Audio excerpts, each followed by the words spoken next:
This is the Al-Maida initiative, conversation without compromise. It sounds like what you're saying actually comes from a very similar place that a lot of Christian beliefs come from.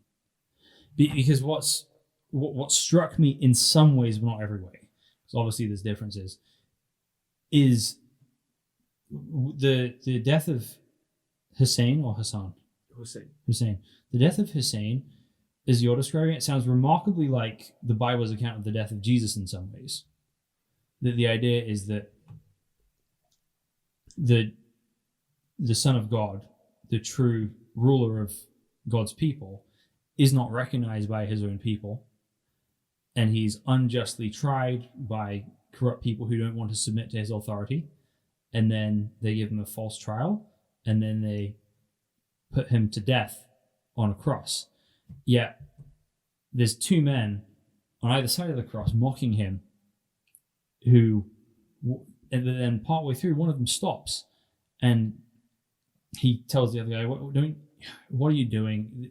We're here because we deserve to be here. He's innocent. And he says, Jesus, remember me when you come into your Father's kingdom. And he says, truly, today you'll be with me in paradise.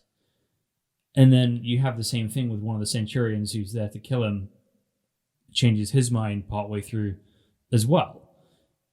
And what Jesus said before his death and resurrection was, don't be like the rulers of the Gentiles or nations who lord authority over each other.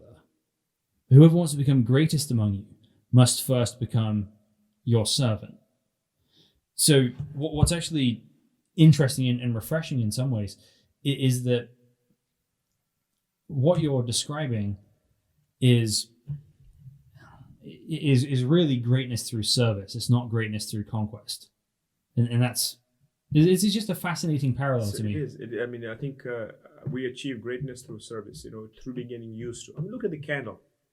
God gives us beautiful metaphors, right? Candle at the end of the day finishes, right? But he gives us light through burning, right? And that's what it is. We have an opportunity to be a candle. We can bring light, right, to others around us. Make somebody smile. Improve somebody's condition, right? And when we do that, we do that. That's the only way we can say thanks. But even when we do that, we still need God's providence to be able to do that, right? How can we thank God? There's no way to thank God, right? The only way to thank God is to apply ourselves in a way to be God's agents of change. So on that there's an interesting question there, because that's the kind of divergent point. Christians believe Jesus came back from the dead 3 days later, and then there's this command to go into the nations and taking the message with them. But unfortunately, Hussein. No, we have a different understanding of the Jesus story. Oh yeah, of course. Yeah, we believe that Jesus was not crucified. We believe that somebody else who looked like him was the one who was crucified. He resurrected. He actually is still living with us, right? We believe in Jesus alive with us today, and he will reappear before the end of time. So that's a difference between, and because see, the difference in the theological things, we believe that there's individual accountability of every person, right? Somebody cannot die for your sins. You be held to account for what you've done. فَمَنْ يَعْمَلْ مِثْقَالَ ذَرَّةٍ خَيْرًا يَرَهُ وَمَنْ يَعْمَلْ مِثْقَالَ ذَرَّةٍ شَرًّا يَرَهُ. Whoever has done the atom's weight of good will see it, and whoever has done the atom's weight of evil will see it, right? Nobody else can actually die for me, for my sins, right?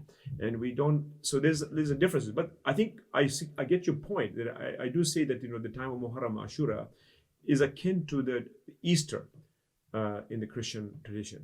It's a solemn time for reflection and so forth. And so that's what we go through right now. Yes. So obviously, in the Islamic framework of Jesus, you wouldn't have that parallel. Mm-hmm. But in the biblical account, you do that parallel is there.